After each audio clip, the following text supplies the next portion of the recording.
Aujourd'hui, c'est l'occasion de prendre connaissance de la recherche qui se fait à l'Université du Manitoba. Bienvenue à tous pour cette 5e compétition de ma thèse en 180 secondes, édition Manitoba. Je suis ravi de vous retrouver cette année en condition du direct. Alors avant de commencer, je voudrais rappeler que les campus de l'Université du Manitoba sont situés sur les terres d'origine des peuples Anishinaabe-Cree, Ojibwe et Dakota-Dene, ainsi que sur les pays de la nation métisse. Nous respectons les traités qui ont été conclus sur ces territoires, nous reconnaissons les préjudices et les erreurs du passé et nous nous engageons à aller de l'avant en collaboration et en partenariat avec les collectivités autochtones dans un esprit de réconciliation et de collaboration. Je m'appelle Jean-Éric Guillard, je suis professeur au département d'immunologie en médecine interne, section en gastroentérologie, et je suis aussi le directeur du microdiplôme de communication scientifique et je serai votre maître de cérémonie pour cette compétition. Alors, pour rappel, ma thèse en 180 secondes, c'est quoi? Eh bien, c'est une compétition qui permet aux étudiants d'expliquer en langage simplifié leurs travaux de recherche. Alors, cette compétition est soutenue depuis 2012 par l'Association francophone pour le savoir, l'ACFA. Alors, comment se déroule cette compétition? Eh bien, chaque étudiant a le droit à une seule diapositive et 180 secondes, pas une seconde de plus. Ce que vous ne voyez pas, c'est qu'il y a un compteur ici qui passe et que les étudiants peuvent voir. Pendant leur présentation, nous allons avoir un panel de juges qui vont noter la qualité oratoire, la structure, mais aussi la capacité de vulgarisation des étudiants. Alors, nos juges sont ici aujourd'hui. Nous avons le professeur Étienne Legge de l'Université du Manitoba. Bonjour. Madame Sandra Poirier, qui est chef de contenu à WebWest pour les productions Arriva. Bonjour. Monsieur Emmanuel Pérez, qui est directeur de l'Alliance française ici à Winnipeg. Bonjour. Et Monsieur Jean-Michel Martin, gestionnaire des laboratoires à l'Université de Saint-Boniface. Merci à tous les quatre d'être ici aujourd'hui. Alors, pour cette finale provinciale du Manitoba, le premier doctorant classé rejoindra les autres finalistes des 21 universités canadiennes lors de la finale nationale qui aura lieu lors du 91e congrès de l'ACFA à Ottawa le 15 mai 2024 et repartira avec un prix de 1 300 $. La deuxième place remportera un prix de 950 $ et la troisième place remportera un prix de 700 $. Si vous voulez vous joindre à la conversation en ligne, ici en utilisant vos téléphones, eh bien vous pouvez le faire en tweetant, en gazouillant. Tout ça, c'est encouragé. Vous pouvez utiliser les différents hashtags qui sont @UMGradStudy, @UManitoba, hashtag UManitoba MT180, hashtag ACFA. Bonne chance à tous. Notre première candidate pour la compétition MT180 du Manitoba 2024 est Faizia Aïd Zenati. Elle est doctorante au département de microbiologie de l'Université du Manitoba et le titre de sa thèse est « Le rôle de l'ARG1 en français dans le texte, dans la réparation des dommages à l'ADN et la survie des cellules cancéreuses ». Faizia, c'est à vous. Une famille généralement composée de 5 membres. La mienne est de 25. Une famille algérienne typique, quoi. Cette photo représente une partie de ma famille. Une famille heureuse jusqu'à ce que le drame arrive. 3 de ses membres ont péri du cancer des poumons. 2 sont morts à 1 mois d'intervalle. Pourquoi le troisième ne s'est-il pas fait dépister, allez-vous me dire? La réponse est simple, il l'a fait. Mais malheureusement, la chimiothérapie a échoué. Plus d'une dizaine de millions de personnes meurent chaque année du cancer et plus de 18% succombent au cancer des poumons. Et la résistance à la chimiothérapie est devenue un problème majeur très préoccupant.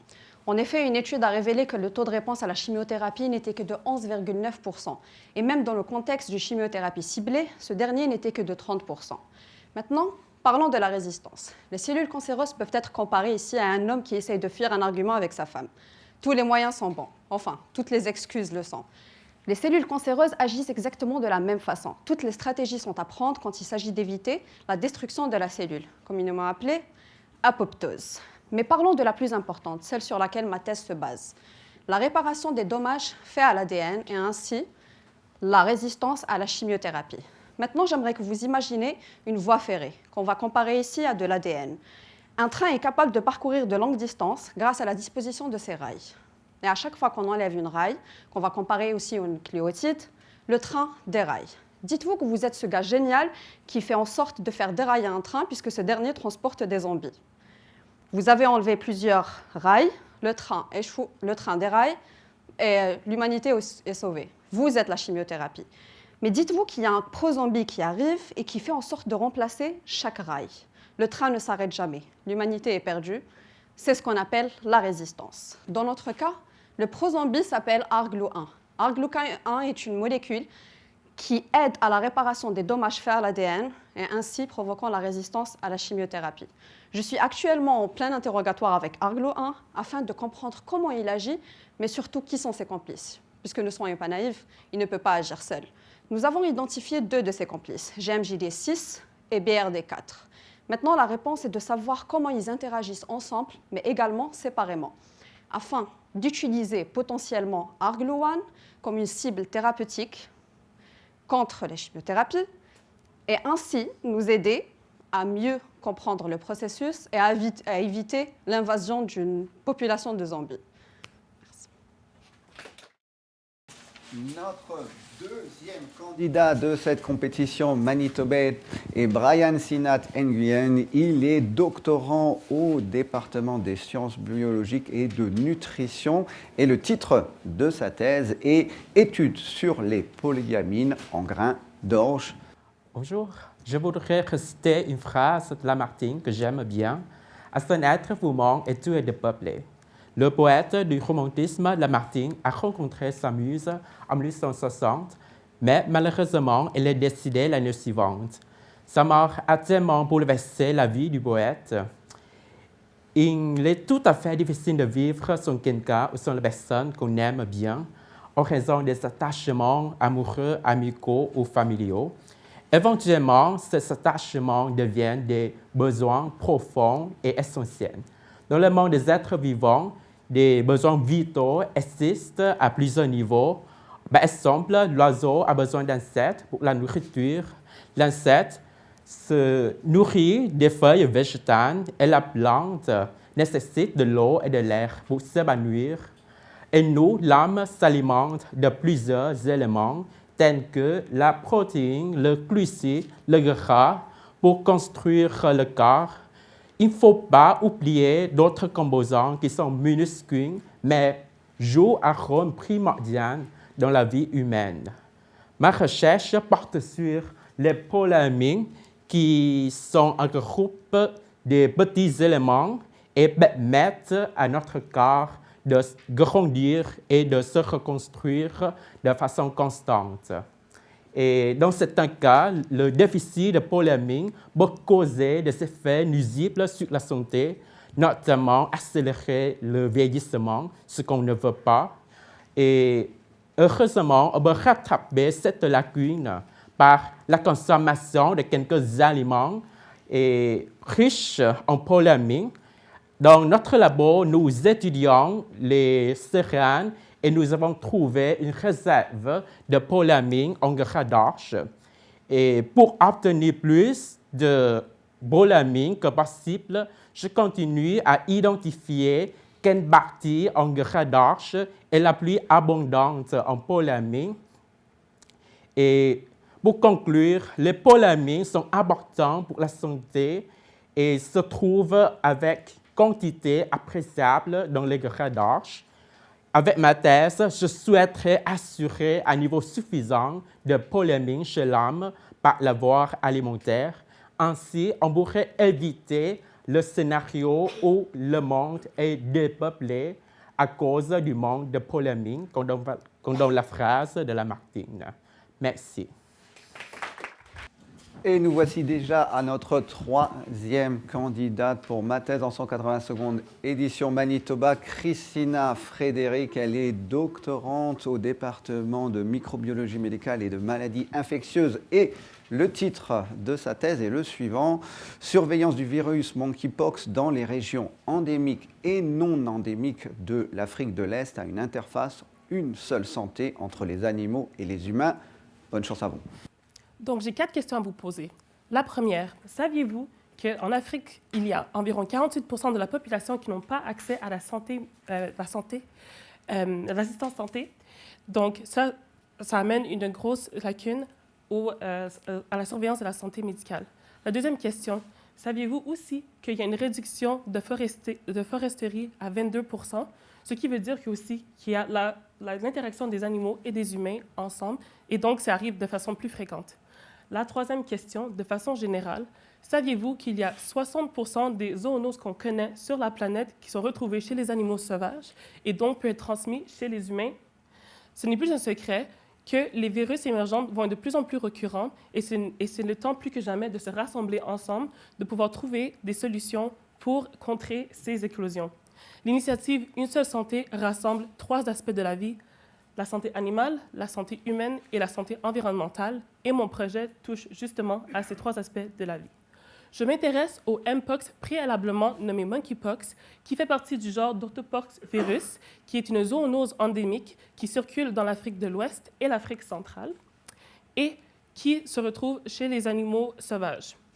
Ce virus qui infecte primordialement les rongeurs, qui est aussi dans le centre de mon projet, est de comprendre l'interaction entre les animaux sauvages ainsi que les humains, mais plus spécifiquement dans l'Afrique de l'Est, au Kenya, où il y a peu d'études qui ont été faites par le passé.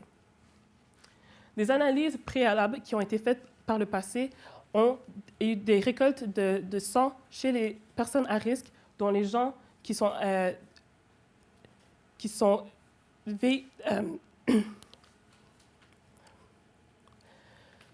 excusez-moi. Les gens qui vivent avec le VIH et les gens aussi qui sont des travailleurs du sexe. Et donc, on a réussi à trouver dans leurs échantillons de sang qu'il y a de la séropositivité d'Orthopox virus, ce qui veut dire que ce virus-là circule au Kenya. Et donc, pour la suite de le projet, nous allons récolter des échantillons de rongeurs pour détecter si c'est possible de faire des analyses de monkeypox sur eux. Et donc, ceci m'amène à ma prochaine question et ma dernière. Serions-nous prêts à répondre à une pandémie si on se joint tous ensemble pour pouvoir nous protéger et protéger les 3 piliers de la vie, la santé animale, la santé humaine et la santé environnementale? Merci. Notre 4e candidat pour ma thèse en 180 secondes, édition Manitoba 2024, est Dario Lorenzoni. Il est étudiant en doctorat au département de physique et d'astronomie. Et le titre de sa thèse est L'origine primordiale de la matière noire dans notre univers. Bonne chance à vous. Quelle est notre place dans l'univers? Comment sommes-nous arrivés là?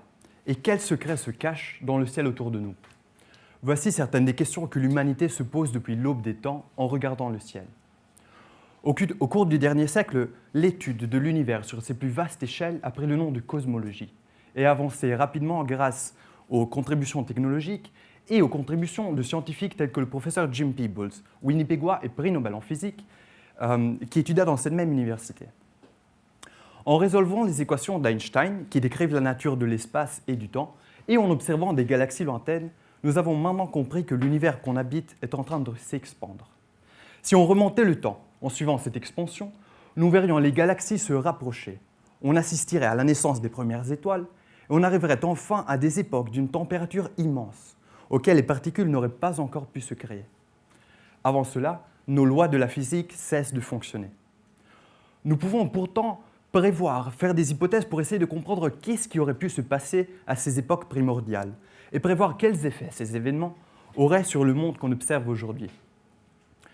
Notre plus solide théorie de l'univers primordial prévoit que l'univers commença par une phase d'expansion extrêmement rapide, durant qu'une fraction de seconde, mais augmentant vastement en dimension.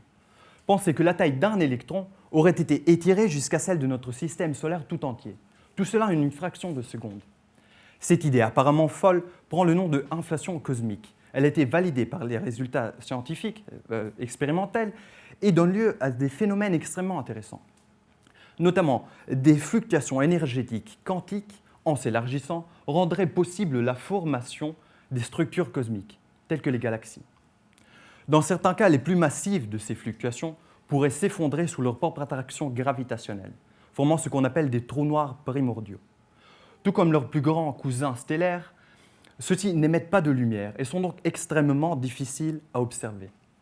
Curieusement, celle-ci est la même caractéristique qui caractérise la mystérieuse matière noire, qu'on a détectée indirectement et qui constitue la majorité de notre univers. Curieusement, comprendre quelle est la nature de la matière noire reste un des plus grands défis de la physique. Une possibilité est qu'elle soit composée de ces microscopiques trous noirs primordiaux. Dans mon travail de recherche, à travers une combinaison de calculs théoriques et de simulations numériques, je vise à comprendre comment exactement ces trous noirs primordiaux pourraient se former dans des nouveaux scénarios d'inflation et comparer tout cela à nos plus récentes données cosmologiques. Ma recherche explore certaines des plus fascinantes énigmes de la physique et espère nous rapprocher des réponses à nos questions existentielles. Merci. Et nous voici déjà à notre 5e et dernière candidate pour cette compétition 2024, Johanna Candas, étudiante en master de sciences nutritionnelles à l'Université du Manitoba. Le titre de sa thèse est « L'utilisation d'œufs enrichis en oméga 3 et en lutéine comme stratégie contre la rétinopathie diabétique ». Fermez vos yeux et imaginez une scène qui vous remplit de joie. Un magnifique coucher de soleil, votre journée de mariage. Ou peut-être c'est le visage rayonnant d'un enfant ou d'un petit enfant qui vous regarde. Maintenant, imaginez le chagrin si la capacité de capturer telle image venait à disparaître. Si les visages joyeux de votre vie étaient couverts de taches sombres comme celle-ci. C'est difficile à imaginer, mais c'est pourtant ce qui arrive aux personnes atteintes de rétinopathie diabétique. Sous conditions diabétiques, les vaisseaux sanguins dans les yeux peuvent s'endommager et commencer à fuir, entraînant une perte de vision. Saviez-vous que la rétinopathie diabétique est aujourd'hui la principale cause de suicide dans les pays développés? Et en plus, la rétinopathie diabétique est incurable. Mais si je vous disais qu'une stratégie préventive existe, les œufs. Oui, les œufs. Mais pas des œufs ordinaires, non. Les œufs dont je vous parle sont des super-héros. Et leurs super-pouvoirs sont les nutriments spéciaux qu'ils contiennent. Ces œufs sont riches en lutéine et en oméga 3, des anti-inflammatoires et antioxydants puissants. Car l'inflammation et le stress endommagent les cellules de nos yeux. Et ceci marque le début de la rétinopathie. Et c'est pour ça que ces deux nutriments sont si importants. Dans ma recherche, les personnes atteintes de diabète consomment 2 œufs par jour pendant 6 semaines. Et nous utilisons un électrorétinogramme, une sorte de caméra qui photographe les petites cellules des yeux avant et après le traitement. Je suis convaincue qu'après 6 semaines, ces yeux vont améliorer la santé des yeux en réduisant le stress et l'inflammation associés à la rétinopathie, comme but de prévenir la perte de vision. La prévalence de diabète augmente à un rythme sans précédent. En fait, je suis sûre que la plupart d'entre vous ici connaissez quelqu'un qui souffre de diabète. Et alors, je veux que tout le monde regarde cette image encore une fois et imaginez vivre le reste de sa vie avec une telle vision. Mon but, c'est que ces œufs deviendront la norme dans nos épiceries, afin que tout le monde puisse accéder à leur super pouvoir. Et comme ça, les moments joyeux de la vie resteront clairs pour toujours. Merci. Et ceci conclut donc l'édition 2024 de ma thèse en 180 secondes ici au Manitoba. Merci à tous les challengers pour leur formidable présentation. Les juges maintenant vont se retirer, vont délibérer et vont revenir à nous avec les 3 candidats, leurs 3 candidats préférés. À tout de suite. Nous voici de retour pour le moment tant attendu. Est-ce que votre candidat préféré s'est classé dans les 3 premiers? Un choix très difficile des membres du jury. Je voudrais féliciter tous les challengers qui ont participé aujourd'hui, les 5 étudiants francophones qui ont participé aujourd'hui à cette compétition. Peut-être qu'on peut les applaudir. Alors, ces prix sont supportés par nos commanditaires parce que, bien évidemment, il y a des commanditaires et ces commanditaires sont Patrimoine canadien, l'Alliance française du Manitoba, l'ACFA, l'ambassade de France au Canada, le journal La Liberté et l'ACFA Manitoba ainsi que l'Université du Manitoba. Le 3e prix va être remis par la doyenne des études graduées, la professeure Kelly Mann, que j'invite ici. Ce 3e prix d'une valeur de 700 est attribué à drumroll en français. Brian.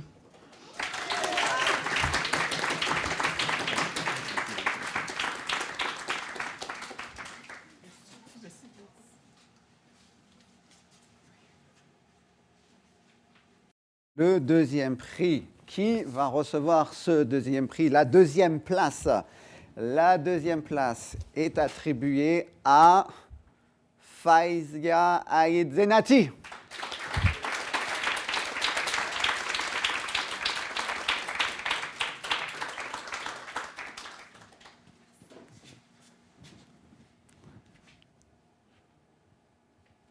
Et je vais redemander à la doyenne Kelly Mann de revenir, de me rejoindre pour remettre le premier prix, la première place. Et cette première place est attribuée, ou un beau trophée, on a un beau trophée ici, à Johanna Candace. Félicitations, vous vous entraîner.